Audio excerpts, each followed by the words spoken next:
The Die Hard franchise was perhaps one of my all-time favorite action franchises. I love all the film... let me take that back. I love almost the entire franchise with the exception of one. That one being A Good Day to Die Hard. The fifth Die Hard film in the Die Hard franchise. And pardon my French, but that film was like an ultimate fuck you to the fans of Die Hard. I hated this movie. Hated it. When Live Free or Die Hard came out, a lot of people were like crapping on it, saying it was terrible, it was terrible. I had a lot of fun with Live Free or Die Hard. I mean, I rather enjoyed how they just opened it up, and it was just, instead of just being in an isolated location, it was a whole world that he had to play in, this time just running around. Granted, he was doing some heroic comic book stuff, and it was getting a little bit crazy, but I was enjoying it, I was having fun. My only complaint was the film was PG-13, so I was hoping for the R-rated version, and we had to wait until DVD came out. So, I liked Live Free or Die Hard.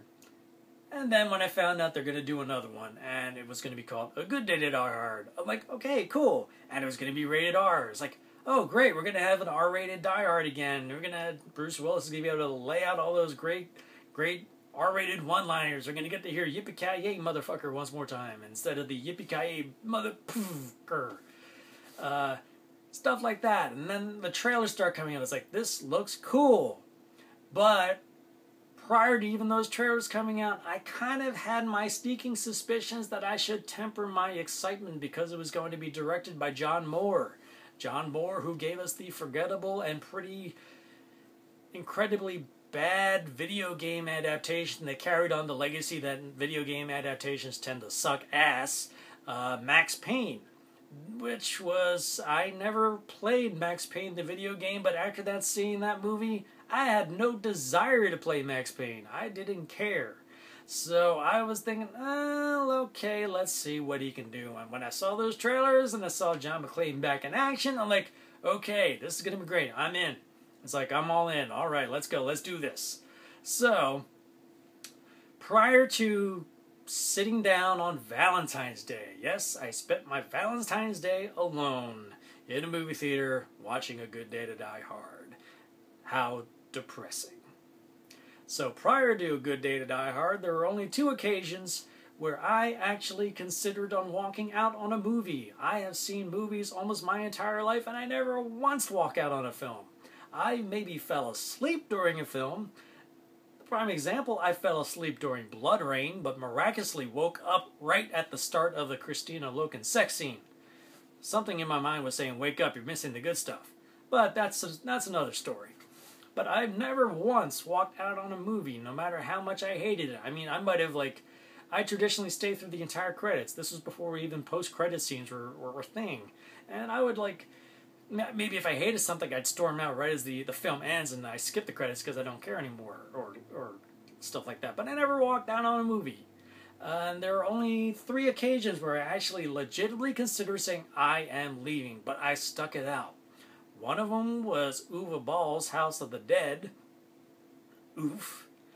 Another one was Zack Snyder's Sucker Punch. I know I'm probably going to get a lot of punching and sucker punching from that, because I know there are people out there who loved it. I hated that.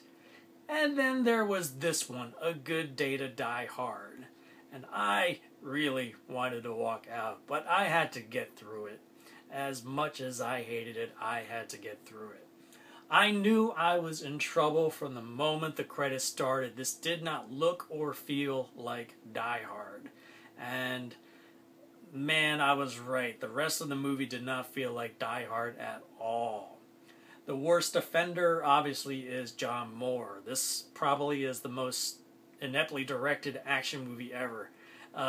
It totally goes against script and what was established with the character and the action, to the point it was just too ridiculously stupid and not engaging at all. And I was not having a good time. I was arms folded from the beginning. I was sitting like this, stewing in my seat. And I'm saying, this is getting worse. This is just getting worse and getting worse and getting worse.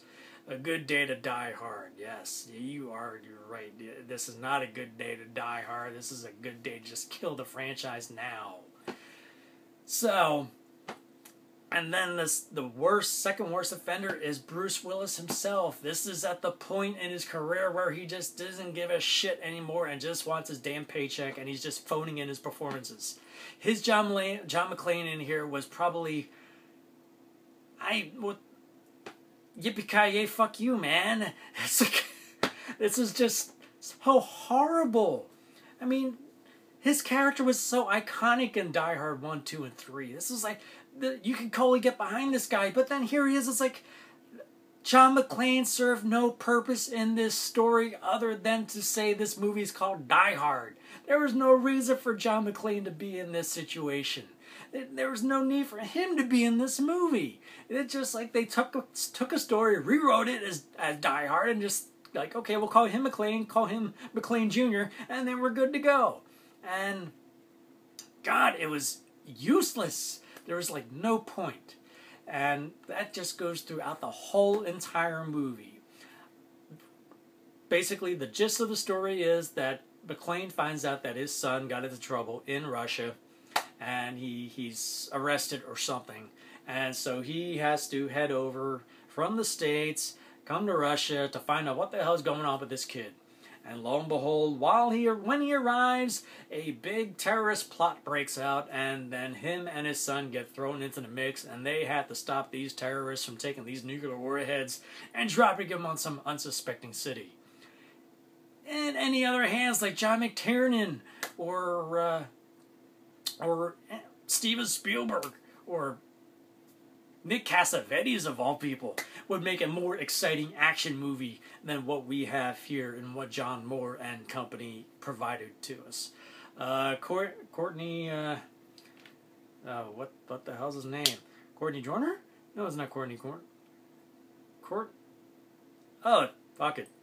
Courtney something. Everybody craps on this guy, saying they just hate him in this movie. And it seems like he's always playing the same parts, and you're Courtney J. Is that what it is? Courtney J. And everybody's like hates him in these parts, and then he just keeps getting work. And it's like, this is one of them where I just hated his character and hated him, but as a result, sadly, I hated him. But there was no chemistry between the father and son. And the situations just were too, like, ridiculous and, like, poorly scripted and just, like, dumb, stupid. And other events in the film were like, there's a chase scene that kind of like maybe 20 minutes in the film, a chase scene where McClane is chasing after his son in a truck. And how in the hell does he know where to go? He's driving the streets of Moscow or whatever Russian city they're in, like it's New York. He's like making turns and making turns to get ahead of the traffic, get ahead of this. Well, how does he know where he's going? He doesn't have a GPS on him. He doesn't have Siri on him.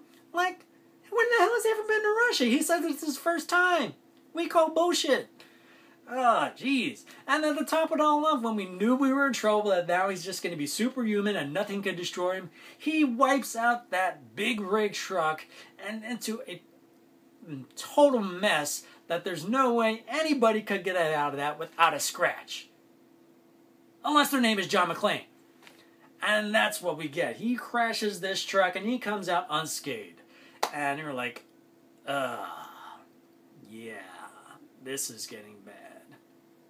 And so things get dragged out with they have to go find somebody, and they do find somebody, and it turns out they're not who they think it is, and a plot device that we as the audience already figured out 20, 30 minutes prior, and we're just being dragged through the muck for the screenwriters, the director say, we got you!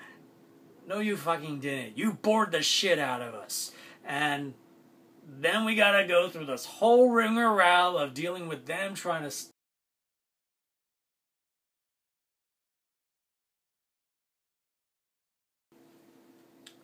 Well, pardon the interruption. I mean, who would have thought that? I guess my phone happens to be a fan of A Good Day to Die Hard because it just totally shut me off. So what was I saying?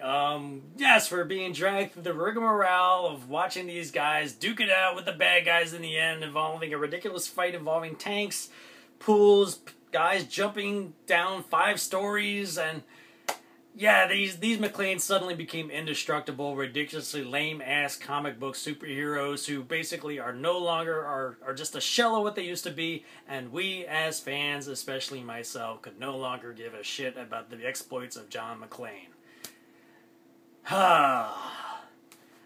When the movie ended, I just, got up and left. I didn't even stay through the end credits. I have not watched A Good Day to Die Hard since I saw it in the theater. I know it's been released on Blu-ray DVD, and I'm guessing it was released as an unrated cut.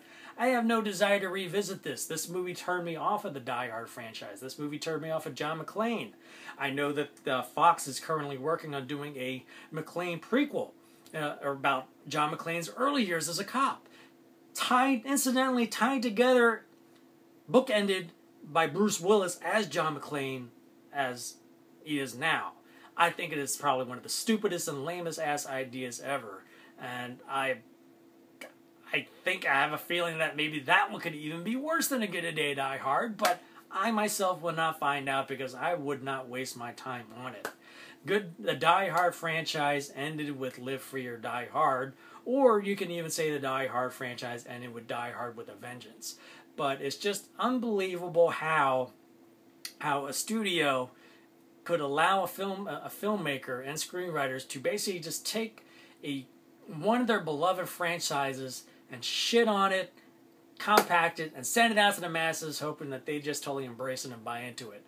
I was just so totally glad that A Good Day Die Hard ended up being the lowest grossing of the series, but apparently not enough to prevent them from making another one. And this one really cemented me in how much I didn't like Bruce Willis anymore. He did other films like G.I. Joe Retaliation. He just seemed bored in that. It wasn't until Looper where it really felt like, I can't remember, was Looper after Good Day to Die Hard? I can't remember, but Looper was probably the first time in a long time where it felt like Bruce Willis was acting. But A Good Day to Die Hard was just felt like such a fuck you to fans. I mean, I was a Die Hard fan. I really loved the franchise, but I felt like I just got shat upon with my hands tied down and nobody's giving me anything to wipe my face with. It was horrible. I mean, it's like anybody who defends it, I just don't think has a concept of what action is. They're probably the same people who thought Raid was boring. But, yeah, A Good Day to Die Hard just sucked. I gave it a 3 out of 10 back then, and I stick with that. It's a 3 out of 10 now. The way I'm crapping on it, I'm surprised I didn't give it a 0 out of 10. But there might have been maybe 1 or 2 things I actually got out of it that I kind of liked, but I can't remember what those are. So A Good Day to Die Hard. Die Hard 5.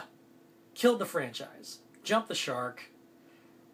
Took a shit on its fans. And Bruce Willis just laughed his way to the bank. And, yeah. So what say you? Or were you a fan of A Good Day to Die Hard? Do you feel the same way as I do about A Good Day to Die Hard? Did you feel like you want to die hard on that day when that movie opened up and ripped your yippee-ki motherfucking heart out? So, if you liked my review, please hit the like button below. If you haven't already subscribed to my channel, please hit the subscribe button so you can stay up on top of my Throwback Thursday reviews as they come in. So you can see other gems like this rant, I guess you could call it, on A Good Day to Die Hard and the state of the Die Hard franchise.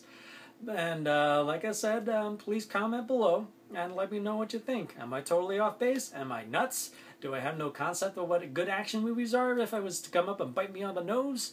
I would much rather jumped out the window with Hans Gruber, and that would have been even more fun than what I had to sit through that day on Valentine's Day. Oh man, now that I think of that, that is depressing that I spent Valentine's Day by myself watching a shitty movie. Ah, the life of a cinephile. Oh well, what can you do? Until next time, yippee-ki-yay, motherfucker.